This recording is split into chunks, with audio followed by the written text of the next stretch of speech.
Tokyo Revengers. Lambeau orange, mes bacs anthracite. Faut qu'un colon, faut que la France Afrique. Shenzhen qui est machine à scorer. Juste bridé comme la Chine, la Corée. Pas de danse dans les clips, pas de Corée. Et y'a que Dieu que je peux adorer. Un animé qui est sorti il y a pas longtemps. Et qui a pas mal de hype autour de cet animé. Du coup, je me suis dit, je vais regarder Tokyo Revengers. J'ai commencé Tokyo Revengers. Là, je suis peut-être 12, 13, 14, 13e épisode, un truc comme ça, du genre. Et j'ai envie de dire, pourquoi toute cette hype? Pourquoi? Je suis rentré dedans, je pensais vraiment que ça allait être trop stylé, des trucs de malade.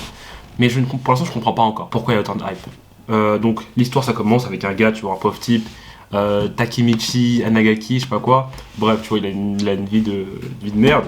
Pas d'argent, pas de meuf, rien du tout. Il est dans un 4 mètres carrés, vraiment nul à chier, quoi, tu vois. Et là, il attend son train, trébuche, tombe, retourne dans le passé. Un animé un peu à la Erase. Moi j'ai kiffé Erase, donc je me suis dit, vas-y, ça va être un peu comme Erase, je vais kiffer ma race, ça va être stylé. Rien à voir.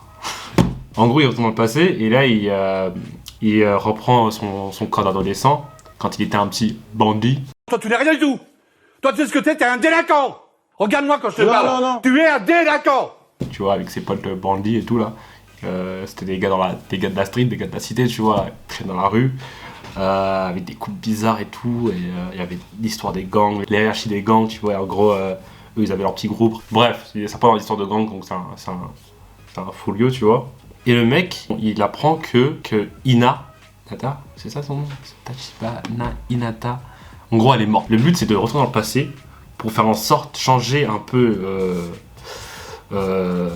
l'effet de sa vie, pour faire en sorte que Ina dans le futur ne meurt pas, sa copine du passé, quoi. Bref, ça c'est l'histoire un peu, mais ce que je comprends pas, c'est vendu comme un animé un peu réaliste, ça se passe comme dans le vrai monde, mais c'est pas réaliste du tout, parce que c'est des gars, ils ont genre 15, 16, 14, 15, 16 piges, un truc du genre, tu vois, et ils sont là à dominer, on dirait ils dominent tout le terrain, frère. Ils sont là avec leurs gangs, t'as des gens, ils se baissent. On dirait c'est des rois, quoi. T'as le mec Mikey d'ailleurs, on va parler de Mikey, parce que tout le monde parle que de Mikey. Ils disent ouais, Mikey est trop stylé, Mikey.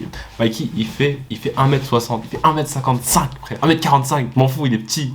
Il fait 1m50, 40 kilos, et il est là, tout le monde a peur de lui. C'est quoi ça? Genre vraiment, genre il te fait des backflips, il te fait des high kicks, des prises de taekwondo normales, alors que c'est un petit de la cité, tu vois. Je comprends pas. Tout le monde a peur de Mikey. Genre même à un moment dans un épisode, tu vois, Mikey il avait genre 10 piges, il a sauté 4 mètres dans l'air comme ça, il a défoncé des mecs 4-5 mecs normal. Après j'avoue le duo Mikey-Draken un peu stylé, mais à part ça, bof, le personnage Takemichi Nagaki, enfin Takemichi, le main gars, là, le gars sur de l'histoire, il est pas si ouf que ça. Genre il a pas de force, il sait pas se battre, il est là, il s'habille comme un voyou, il traîne avec des bandits, mais il sait pas se battre, il sait rien faire. D'ailleurs ils ont tous des gangs avec enfin t'as la Manji Gang et tout, et eux ils ont des motos, ils ont là les tenues et tout. Ils trouvent où l'argent pour acheter leur moto et leurs costumes et tout là. C'est quoi ça? Je comprends pas, tu vois, je veux le savoir. Enfin, je sais que c'est un animé, mais quand même. Genre, est-ce que c'est vraiment comme ça au Japon? Est-ce que t'avais vraiment des gangs, des mecs de 15 piges qui sont là à dominer les streets normales? Genre avec des motos et tout? Enfin, ouais, peut-être, je sais pas. Bref, ça m'a l'air un peu trop hypé. C'est un peu comme Demon Slayer, tu vois, Demon Slayer, ça aussi c'était hypé de ouf. C'était bien, mais genre on m'a dit que apparemment Demon Slayer c'était le meilleur animé. Il y a des gens qui m'ont dit que c'était le meilleur animé de la décennie. Le meilleur anime de la décennie, mais qu'est-ce que tu me racontes, le meilleur anime de la décennie? Le meilleur anime de la décennie, c'est Attaque des Titans.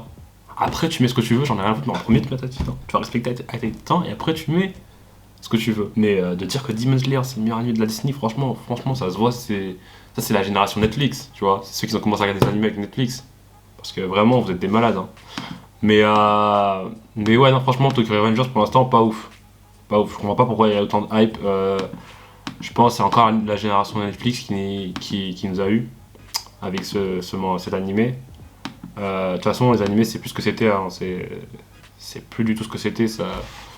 Tu vois, avant, on avait des bons trucs. Maintenant, depuis que les jeunes sont venus sur le terrain, on a tout perdu, malheureusement. Mais bon, bref. Sinon, c'était tout pour cette vidéo.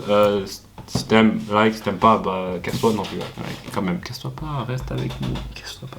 Non, je rigole. Bon, sinon, c'était tout. Je vous laisse. Prochaine vidéo. Peace.